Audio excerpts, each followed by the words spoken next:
Hi there, and welcome to the Alberta Update, a look at what's happening in your province. I am your host, Bruce McAllister. Thank you for being with us today. Well, coming up, we're going to chat with the Premier about a few things. Her recent trip to Ottawa, to Toronto, and Washington. We will get her take on Federal Environment Minister Steven Guilbeault's latest announcement about not building any more roads in Canada. Energy and Minerals Minister Brian Jean will be here to chat about a proposed bill from the federal NDP with an intent to stop Albertans from sharing positive news about the oil and gas industry. Another head scratcher. Plus, Health Minister Adriana LaGrange joins us to talk about healthcare in the province and the steps our province is taking to address positive changes in the system. All that and much more coming up on the Alberta Update. First, Premier Danielle Smith making a trip down to Washington, D.C. in an effort to reinforce Alberta's role as a key partner in the global energy transition. This after the province opened a new office in Ottawa with hopes of amplifying Alberta's message on the national stage. Premier Smith joining us now with more on what these efforts will do for the province and why these steps are critical. Good day, Premier. Hi, Bruce. Hey, so much to ask you about. Obviously, I'm going to ask you about the latest announcement from Federal Environment Minister Steven Guilbeault. Before we get to that, though, let's talk about your trip last week to Ontario and to Washington. What were some of the most significant developments in your view? Well, I'll deal with them because I went to three different places. I went to Ottawa, then Toronto, then Washington. In Ottawa, we were opening up our new office. And I suppose some people might be shaking their heads saying, has it really come to this, that Alberta needs to have a diplomatic office in Ottawa? And I would have to say, yes, it really has come to this. Quebec has one. And we need a place since the federal government continues to interfere and intervene in our jurisdiction. We can't continue to be sitting back waiting for them to hit us with something and then turn around and fight them in the courts. So we're going to be fighting them politically. So James Carpenter is going to be leading up our efforts there. And it will be an office for all of our ministers to be able to go to and have those important meetings. Then I also spoke to the Economic Club of Canada, as well as speaking to the Canada Strong and Free Network. And the main thing is just that this country can work. We've got just the absolute best when it comes to resources, the best talent.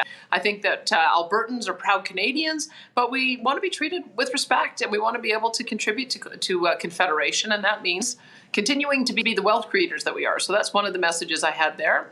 In Toronto, I met with a number of people from the financial services industry, expressing, number one, we're open for business, continue to keep the investment dollars coming here. Our 8% corporate income tax rate should be very attractive in that regard, but also just mindfully letting them know that I'm watching what's happening as we're trying to build new natural gas power plants, even with an abatement for CO2, and the banks are not coming forward with capital. So I wanted them to know that our model in Alberta for reliability requires us to be able to bring that baseload power on. So I just wanted to put them on notice that we'll be pushing that along a little bit further. And then Washington, it was, again, in America, we love you. We are a great trading partner. We are a great friend.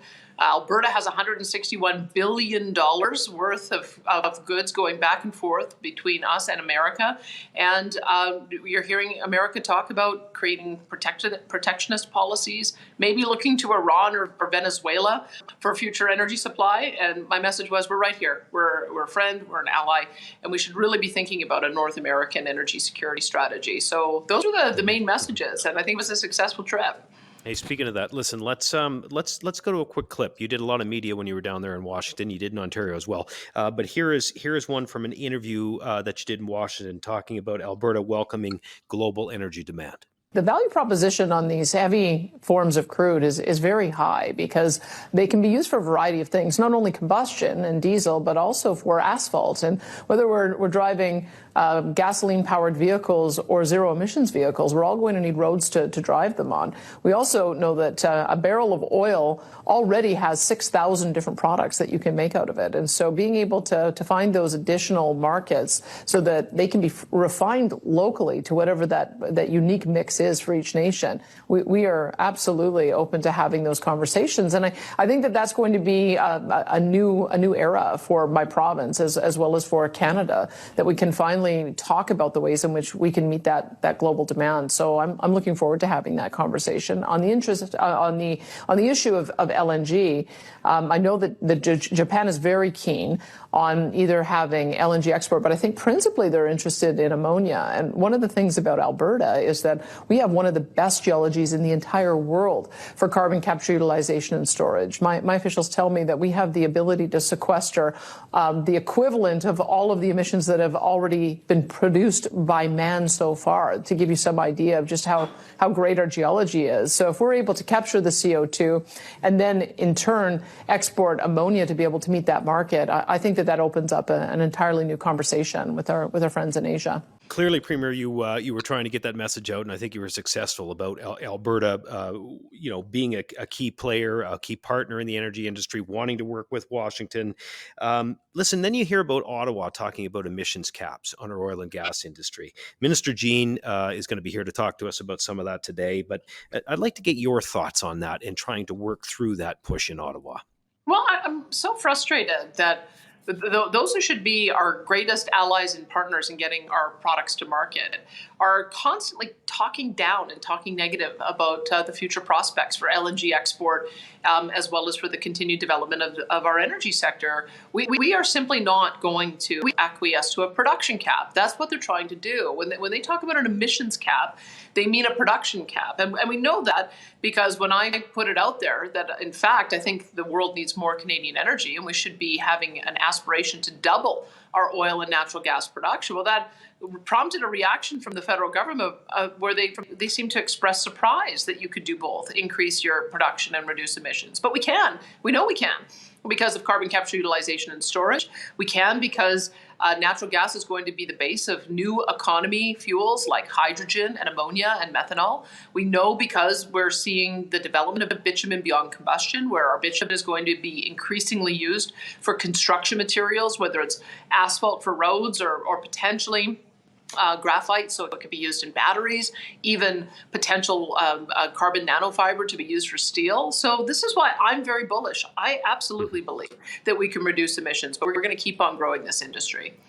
Well, Premier, yesterday the Federal Minister of Environment and Climate Change, Stephen Guilbeault, made quite an announcement. He announced that the feds won't be building any more roads in Canada. Now, he has since walked those comments back, saying that he was misinterpreted. In any event, it was pretty clear what he said. And to not build any more roads in a country like Canada, where we're growing, I think of Alberta, is just plain bizarre. Your reaction to what he said? Well, it's like he's never stepped foot outside of Montreal. I mean, I can understand if all you have ever done in your life is lived in an urban environment where you can take the bus. I can understand that you might not know how big this country is. You might not know where resources get developed. You might not know that when you have a country as vast as Canada, not only east to west, but north to south, you need roads to drive on. So the problem with Guilbeault is that he's getting increasingly erratic and bizarre. The more every time he opens his mouth is to come up with some new unattainable policy pronouncement. And the only thing that I scratch my head over is why his caucus and why his cabinet have not done something about him. He's destroying the credibility of the Liberals. He's destroying national unity. He's acting in a lawless way because it's not abiding by the Constitution or by the decisions of the courts. It's just mystifying that he continues to be out there making these ridiculous pronouncements. I suppose the good news this time is it wasn't just me who had to say what lunacy this was. You had Doug Ford, who also weighed in, as well as David Eby in British Columbia weighing in. So if you've got premiers from all across the country with different political stripes all saying the same thing, there's one person who's wrong, and it's the environment minister. Yeah. Yeah, well, in this case, even the media, some of his closest allies in the media were turning on him on this one. So I take your point entirely. Listen, one more and I'll let you go. I know session is coming up. You'll be back in the legislature for budget on the 29th of the month. You can't obviously preempt budget and give us any details about what's coming, but what can Albertans expect in the next legislative session? Well, I can tell you the first budget that we came through with put forward a proposal for how we would limit year-over-year spending growth so that we could develop a surplus management strategy, pay down debt, put money into our Heritage Savings Trust Fund, as well as do one-time spending. And I'm going to continue to put that message forward so that people understand that there is a pathway for us getting off this revenue roller coaster, but it is going to require us as a province and as a people to decide that we're going to steward those resources better. So that will be one of the things that we end up talking about. No surprise, we'll continue to be addressing issues of affordability, particularly around electricity. The pause will be coming off February 29th, so we will have more to say about the new market design to make sure that we have some certainty for people about what their electricity prices are going to be. Healthcare reform continues to be our number one issue. Is our biggest ticket item, and we're right in the middle of some pretty dramatic reforms to make sure everybody gets a family doctor, is able to get their loved one into the kind of appropriate care that they need for whether it's continuing care or mental health and addiction, and getting our hospitals operating efficiently and clearing through that backlog of surgery. So you will see a lot more work being done on that as well. And so there's more to come. I think we have about 12 bills that we'll be implementing, and so it's going to be a pretty busy session. Well, you'll be pleased to know Health Minister Adriana LaGrange is standing by. We're going to talk to her momentarily about all the work she's doing in the ministry. Premier, as always, we appreciate your time. Thanks for stopping by. You bet. Thank you.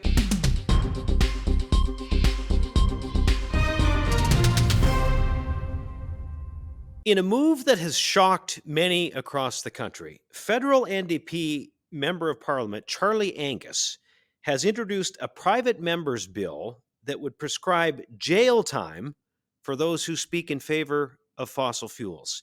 Bill C-372, also known as the Fossil Fuel Advertising Act, was tabled last week. As it's written, the bill would not only criminalize the advertising of Canadian oil and gas and jail company leaders who promote it, but it suggests Canadians be convicted and fined up to $500,000 for something as simple as wearing a shirt with an oil and gas company logo on it or a bumper sticker supporting Alberta oil and gas. It just sounds so bizarre.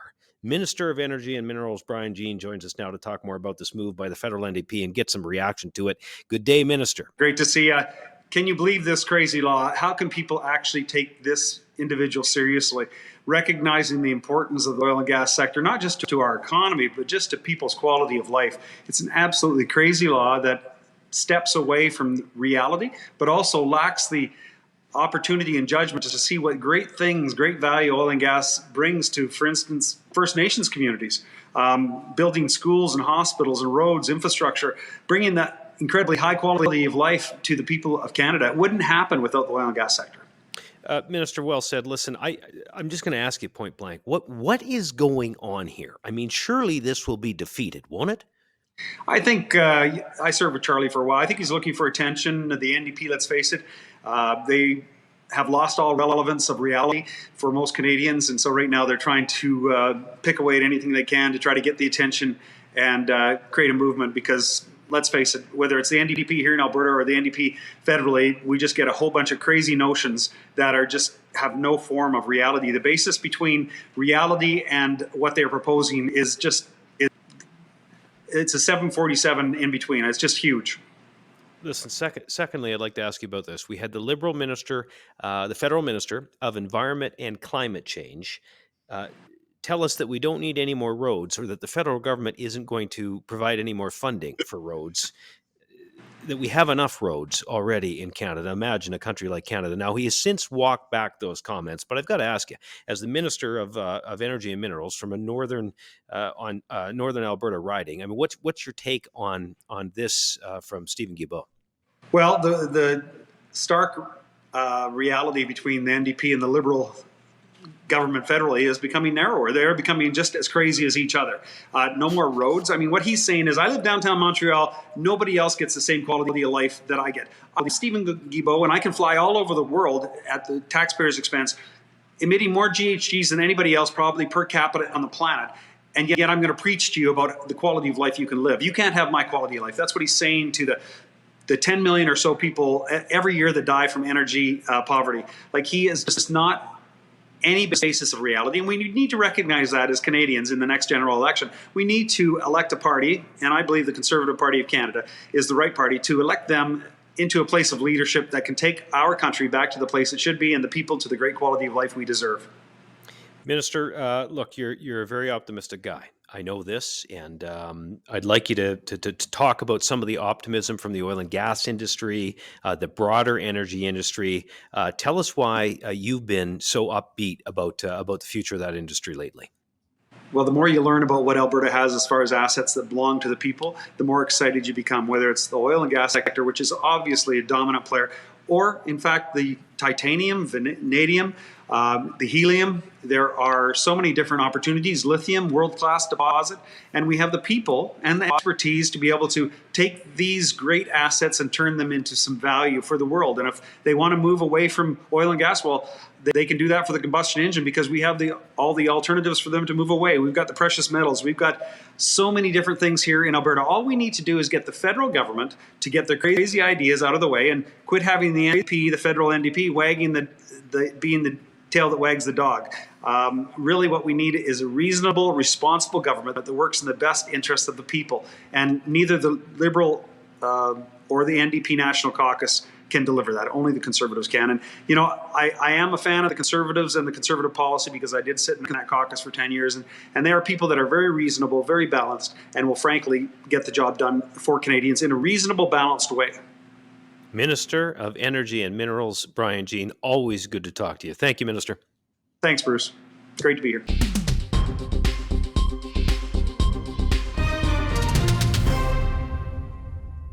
Well, Alberta's government is strengthening privacy protections for Albertans. The world we live in today is powered in many ways by data. It drives everything from advertising to real estate. Government relies on data, of course, to help make operational decisions, inform policy, to provide services as well. New frameworks are going to ensure that data is used ethically throughout the government and protects Albertans' personal information. These frameworks are a signal that Alberta's government is doubling down on our commitment to Albertans' right to privacy. These frameworks complement and build on our existing privacy legislation, and they are designed to give Albertans more confidence and trust in how their government manages and uses data. A critical element to the Alberta government's work to modernize how we deliver services. Minister of Technology and Innovation Nate Glubish will launch a series of initiatives to further strengthen Alberta's privacy rights. This will include a proposal to ensure the penalties for misusing the data of Albertans or violating their privacy are the strongest in Canada. Well, the Premier just talked about it. Alberta's government is pulling out all the stops to stabilize, to strengthen, and to improve Alberta's primary healthcare system. Family doctors will soon receive additional payments to help them manage an increasing number of patients. Joining me to chat more about this and some of the other developments in the healthcare file in the province is Health Minister Adriana LaGrange. Minister, always appreciate you taking some time to join us. Thank you for being here. My pleasure, Bruce. Happy to be here. You have now been to several engagement sessions. You've been gathering feedback from Albertans. You have been to several hospital and healthcare centers on tours. What have you heard so far? Are there any common themes emerging? Well, yes, there are. And I just want to share that we started with 44 engagement sessions right across the whole province.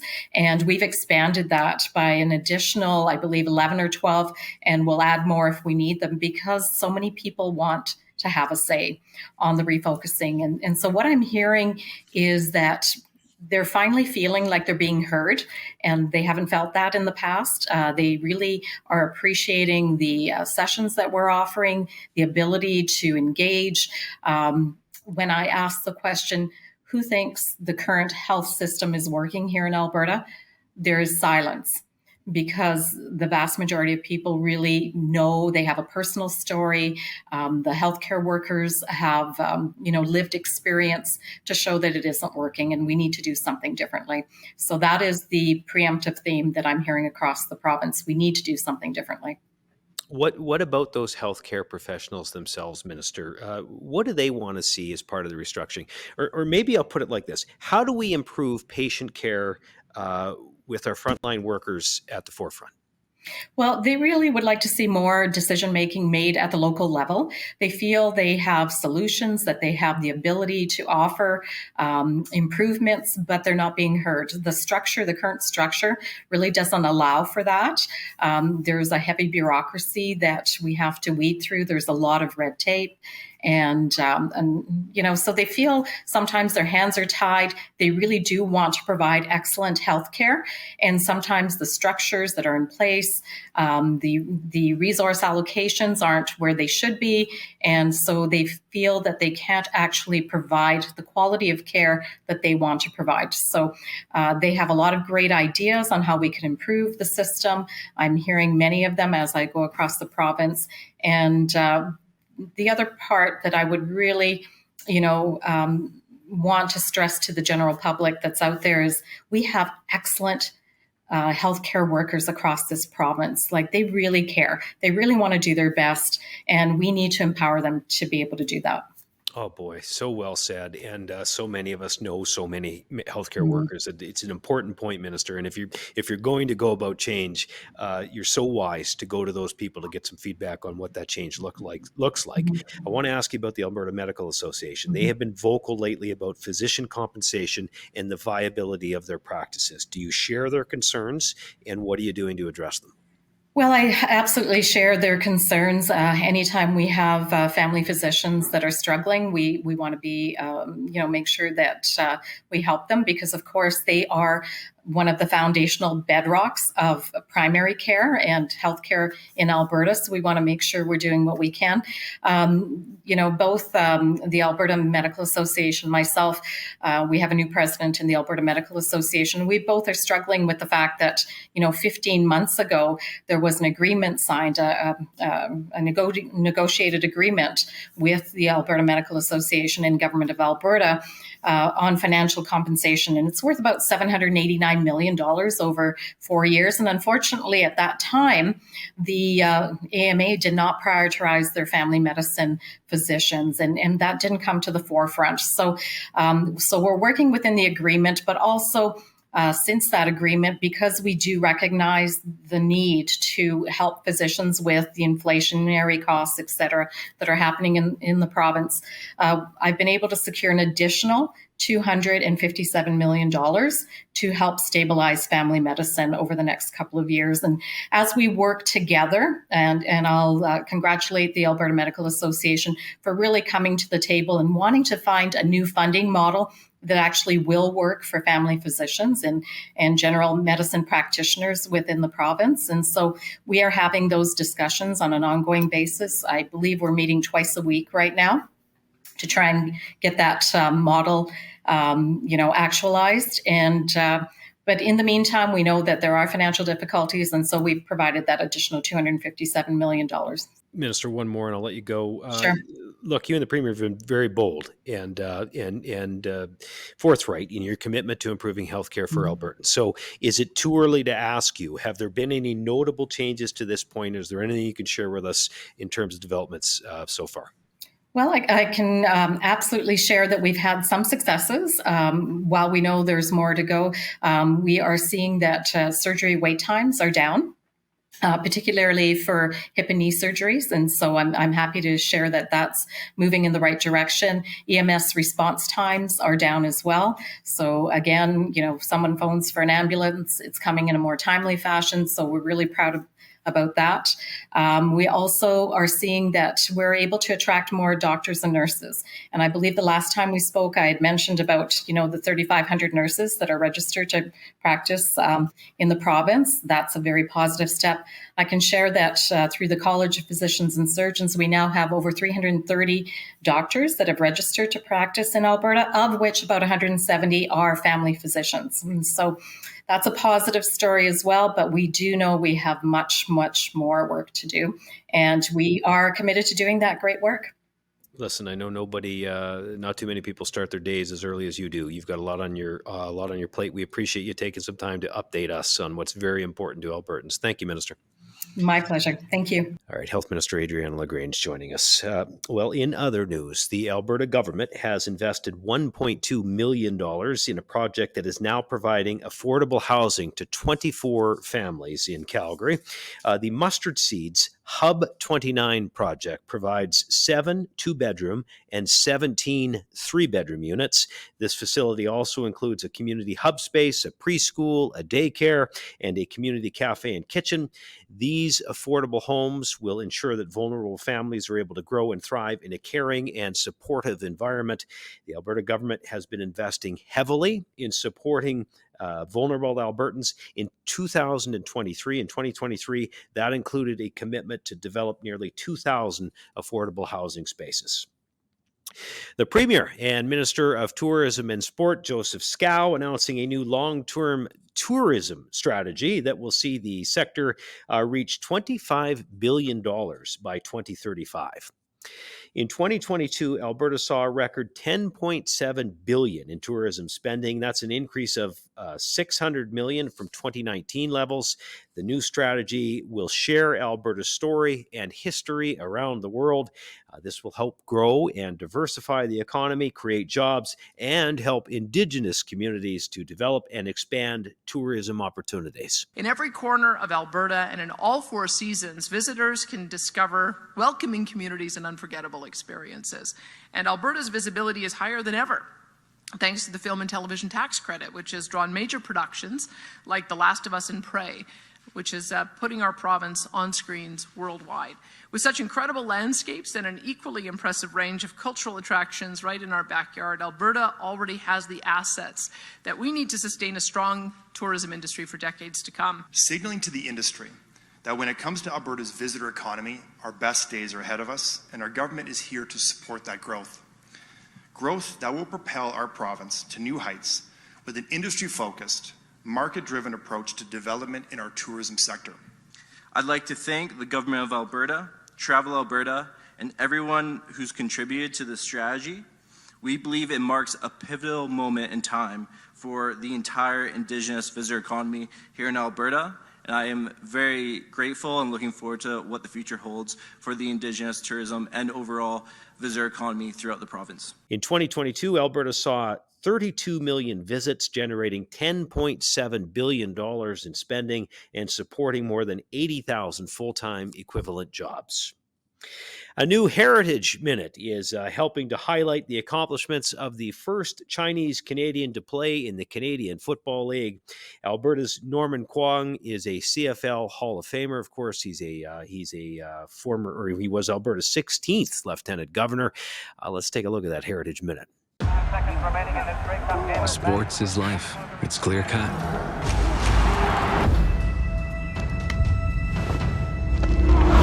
Everything's out in the open. There's nowhere to hide.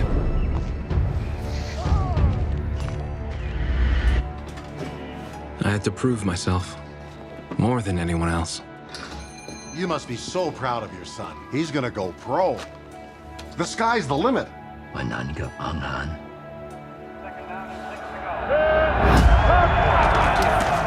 There's always a winner and a loser. You cannot reach the sky in broken cleats. Of course, I always want to be the winner. And I did reach the sky. Norman Kwong, the first Chinese-Canadian professional football player, still holds records to this day. He retired from the sport in 1960 and later became Lieutenant Governor of Alberta. Alberta's government helped work with local talent, I should say, to create this Made in Alberta Heritage Minute through the Alberta Made Production Grant and the Training and Membership Incentive. Well, that does it for the Alberta Update this week as we bring you a first-hand look at what is happening with your government and what is going on in Alberta, the stories that matter to you. You can always view the Alberta Update on YouTube. Go to the Your Alberta YouTube page or the Premier's at AB Danielle Smith. Make sure to subscribe by searching Your Alberta or AB Danielle Smith on YouTube. Then just hit the subscribe button. And a reminder, our next program is on Budget Day. That is February 29th. We'll bring you a a special look, a conversation with the Premier, with many of the ministers to find out more details on the budget, where the financial commitments are for Albertans, and I look forward into to what's coming up in the rest of the year. So we look forward to that. Again, that's coming up on the 29th of the month. And that does it for this episode of the Alberta Update. As always, thank you for sharing some time with us, and we'll see you again next time.